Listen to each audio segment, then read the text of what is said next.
What's going on, everybody? Alexander Fazalani here, and today we are going to discuss the 3 body languages to avoid when door knocking. Please like, subscribe, and share this video so we can continuously put out this content for free 99. And as always, please check out Design for Agents, an e-commerce geared to making sure you have what you need as a real estate professional. Whether it be organizing your business, marketing your business, or just rocking some really cool apparel, you can check that out in the link in the description below. I've been in the real estate industry for about 9 years, and I've door knocked a lot. I've taught people to door knock a lot, and I've seen this activity help agents take off in their career, and I've also seen agents fail really badly or lose a lot of momentum after door knocking, right? And the reason why is door knocking is a very daunting and a scary task for a lot of people because you're going to someone's house, a stranger's house, right? It goes against everything we learn as being little kids. Psychologically, we're programmed not to do that, and it's a little scary, right? Obviously, there's many ways of getting business out there. You don't have to door knock, but door knocking is an effective way of building relationships with the community that you want to serve. There's usually 2 reasons why someone fails at door knocking or, doesn't do well or loses a lot of momentum when door knocking. And those 2 things are either A, your script is pretty bad and it's dry and it's, not human.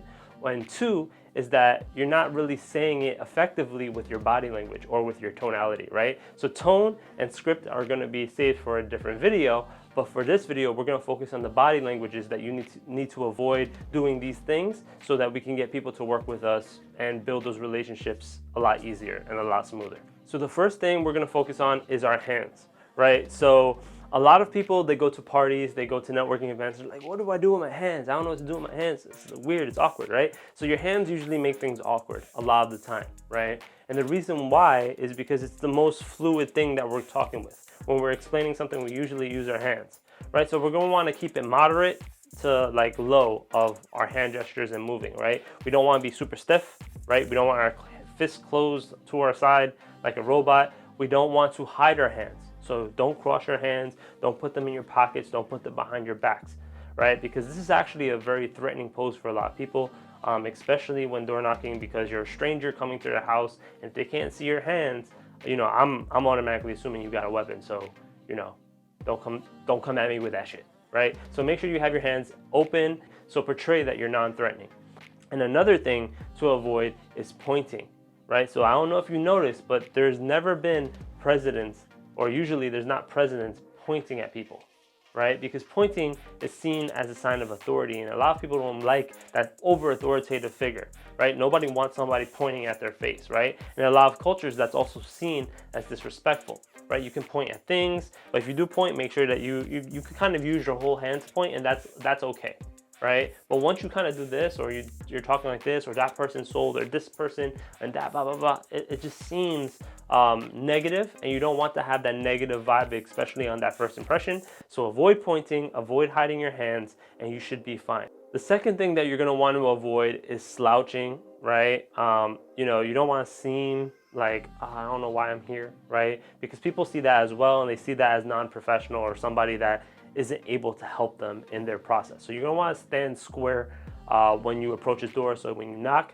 step back enough that you're not in their bubble when they answer the door and you're like, hey, what's up, right? You go step back so they can open their door, right, effectively. So if they have a big door, you can step back a little bit so that door can open and swing. But you don't want to go far back enough where you're so far that you have to scream at them, right? Sometimes I even take one step down on the step, just so I can kind of have this cool, like relaxed, stance when I'm speaking to somebody. Because think about it, you want to portray this, I'm relaxed, I do this all the time, cool, direct to the point, and I'm not like all up in your face. Another thing that you're going to want to avoid when it comes to your stance is being very, very stiff and rigid, right? Like a soldier, like ready to go to war, right? You want to have a little bounce in your knees, and plus, if you're doing this for a long time throughout the day, like I used to do, you're gonna want some bounce in your knees, because then your knees are gonna start hurting if you're walking like a cyborg. All right, so that's what you're gonna want to avoid when it comes to your stance. The last thing we're gonna focus on in regards to your body language is your eyes. All right, so for a lot of cultures, it's okay to look at someone in the eyes, right? So you're gonna want to maintain eye contact for a majority of the time. So whether it be looking at one of their eyes, because obviously we can't really focus on both eyes, but you can focus on one eye, then the other eye, maybe around their forehead, right? Or around their cheek area, right? Like focus in that area and just maintain your eye contact, maintain your smile, maintain having the soft features on your face, right? Don't be so staring at them, right? Like you want to look at them and have that conversation and say what you need to say and maintain eye contact. And if you break eye contact, it's okay to come back and maintain the eye contact, right? So you can venture off a little bit but come back. What you don't want to do is have wandering eyes, right? Like looking into their house. Please don't look into their house. That's super uncomfortable. Nobody likes that. It kind of looks like, what are you plotting? Right? It's very combative too, right? Like you don't want to be looking around, you don't want to be staring at like the gnome stuff and everything in their yard. Like maintain that eye contact. If you look away for a little bit, make sure that you return that eye contact, and also be very culturally aware that some cultures don't like prolonged eye contact. So if you see somebody and then they're looking down and they don't really, they're not wanting to make that eye contact, you could tell they're uncomfortable, that it's okay to back up, right?